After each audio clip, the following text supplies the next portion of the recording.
She's one of the world's most famous pop stars, and we can't help but dance the night away whenever we hear her tunes. I am, of course, talking about the one and only Dua Lipa, who caught up with our one and only Renee Baj for a chat before she brings her Radical Optimism tour our way next year.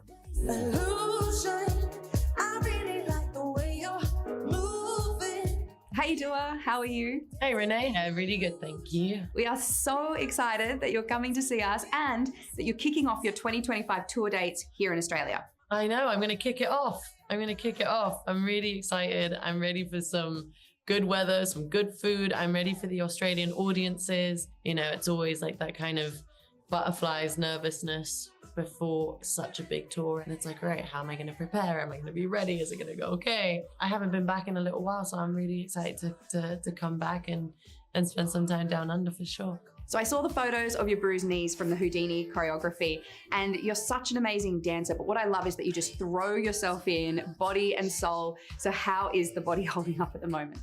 So far, so good. So far, no bruises, but the bruises actually come when I'm on tour. Because that's when the adrenaline kicks in. That's when I start feeding off the crowd and the audience. And that's when I start throwing myself on the floor, more so than when I'm just doing my rehearsals.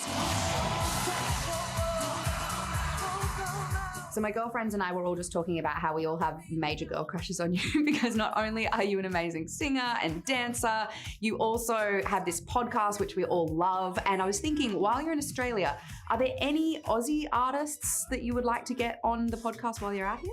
I'd love to have Kevin Parker on.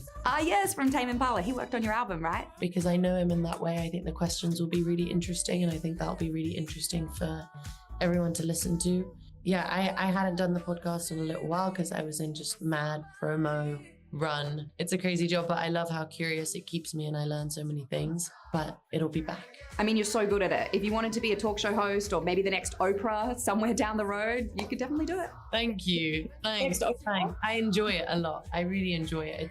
It's really fun, and I like also, you know, being on the other side of the interview. So what have you learned about being on the other side of it all? It's helped me open up even more. It's actually taken away the kind of like stressful feelings sometimes. Like sometimes I'm always like nervous before I do an interview, or like, what if my words get misconstrued or something happens? And actually now, since having my podcast, I've kind of let go of that. And I'm just like, it's just about two people having a conversation. It's made me enjoy so many different aspects of my job in different ways.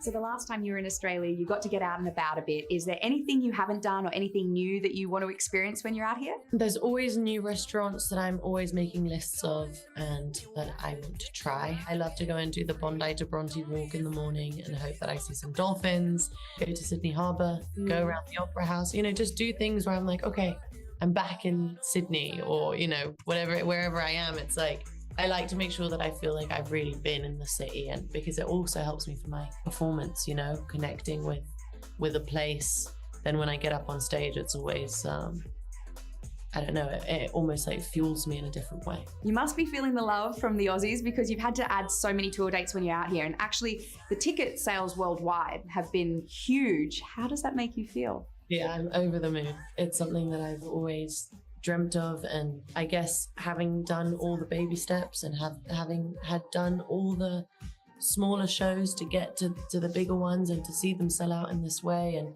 to have such a big demand, it's incredible. You know, I'm so grateful, and I've loved the journey to getting here, and it makes it all that more special. Well, we cannot wait to welcome you out here. Thank you, Dua. Thank you so much. I can't wait to be out there. I'll see you soon.